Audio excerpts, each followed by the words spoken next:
ഒന്ന് വെയിറ്റ് ചെയ്യും. എനിക്ക് കുറച്ച് പേയ്മെന്റ് എനിക്ക് കിട്ടാനുണ്ട്. അപ്പം അവരാരും തന്നിട്ടില്ല. അപ്പം ആ പേയ്മെന്റ് കിട്ടിയ ഉടനെ ഞാൻ ഇട്ട് തരാം. ഓക്കെ.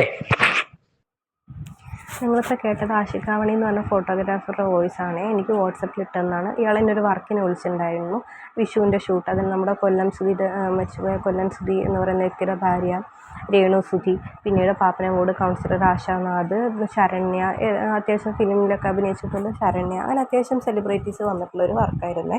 അന്നേരത്തെ ഞാൻ വിളിച്ചപ്പോൾ എനിക്ക് 5500 രൂപ ഞാൻ പേയ്മെൻറ്റ് പറഞ്ഞിട്ടുണ്ടായിരുന്നു, എൻ്റെ പേയ്മെൻറ്റ് പറഞ്ഞിട്ടുണ്ടായിരുന്നു. പക്ഷേ അത് തരാമെന്ന് പറഞ്ഞിട്ട് 1500 രൂപ വിളിച്ചായിരുന്നു. അത് കഴിഞ്ഞ് ചോദിച്ചപ്പോൾ എന്നോട് പറഞ്ഞു പിറ്റേ ദിവസം തരാം, പേയ്മെൻറ്റ് മൊത്തം കിട്ടിയിട്ടില്ലെന്നാണ്. പിറ്റേ ദിവസം ചോദിച്ചപ്പോൾ പറഞ്ഞാൽ കുറച്ച് പേയ്മെൻറ്റ് കിട്ടാനുണ്ട്, വന്നിട്ട് തരാമെന്ന് പറഞ്ഞു. ഈ കഴിഞ്ഞ 11-ാം തീയതി എനിക്ക് പെട്ടെന്ന് എമർജൻസി ആയിട്ട് ഒരു സർജറി ചെയ്യേണ്ടി വന്നു. അതിൻ്റെ ഭാഗമായിട്ട് പിന്നീട് ഞാൻ അവന് മെസ്സേജ് അയക്കലുണ്ടായി. അവൻ വിളിച്ചിട്ട് ഫോൺ എടുക്കുന്നില്ല. കുറേ സമയം വിളിച്ച് പേയ്മെൻറ്റിന് വേണ്ടി വിളിക്കുകയും സംസാരിക്കുകയൊക്കെ ചെയ്തിട്ടും ഫോൺ എടുക്കുന്നില്ല. മെസ്സേജ് അയച്ച റിപ്ലൈ ഇല്ല. സീൻ ചെയ്യുന്നുണ്ട് എന്ന് തോന്നുന്നു, എന്നിട്ട് റിപ്ലൈ ഇല്ല.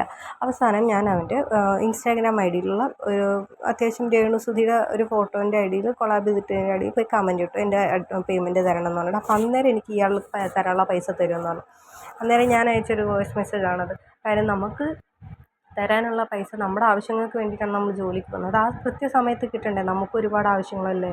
പിന്നീട് വീണ്ടും അവൻ റെസ്പോണ്ട് ചെയ്യാതായപ്പോൾ വീണ്ടും പോയിട്ടൊരു കമൻറ്റ് ഇട്ടു. അന്നേരം അവൻ ഇൻസ്റ്റാഗ്രാമിൽ നിന്ന് ബ്ലോക്ക് ചെയ്ത്, വിളിച്ച് കഴിഞ്ഞാൽ ഒരു നമ്പറിൽ നിന്ന് വിളിച്ചാലും എടുക്കില്ല. ഇത്രയ്ക്ക് ഭൂലോക ഫ്രോഡാണെന്ന് ഞാൻ അറിഞ്ഞില്ല.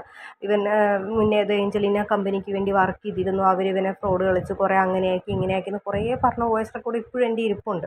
അന്നേരത്തെ ഞാൻ പറഞ്ഞു ഇതെല്ലാം ഞാൻ എടുത്ത് ഇടും, കാര്യം എനിക്ക് അത്യാവശ്യമുണ്ട് പൈസയ്ക്ക്. നമ്മൾ ഏത് രീതിയിലാണ് എന്താണ് നമ്മുടെ സിറ്റുവേഷൻ എന്ന് അറിയാണ്ട് നമുക്ക് അറ്റ്ലീസ്റ്റ് നമുക്ക് ഞങ്ങൾ മേക്കപ്പ് ആർട്ടിസ്റ്റ് എന്ന് പറയുന്നവർക്ക് ഞങ്ങൾ ഇടുന്ന ക്രീമിനായാലും ശരി, ഒരു പൗഡറിനായാലും ശരി, ഒരു 100 രൂപ 200 രൂപ അല്ല വില വരുന്നത്, 2000-3000 രൂപയാണ് അതിനുള്ള പേയ്മെൻറ്റ്. എന്നിട്ടും ഞാൻ അത്രയും കുറച്ചാണ് ഞാൻ ചോദിച്ചത്.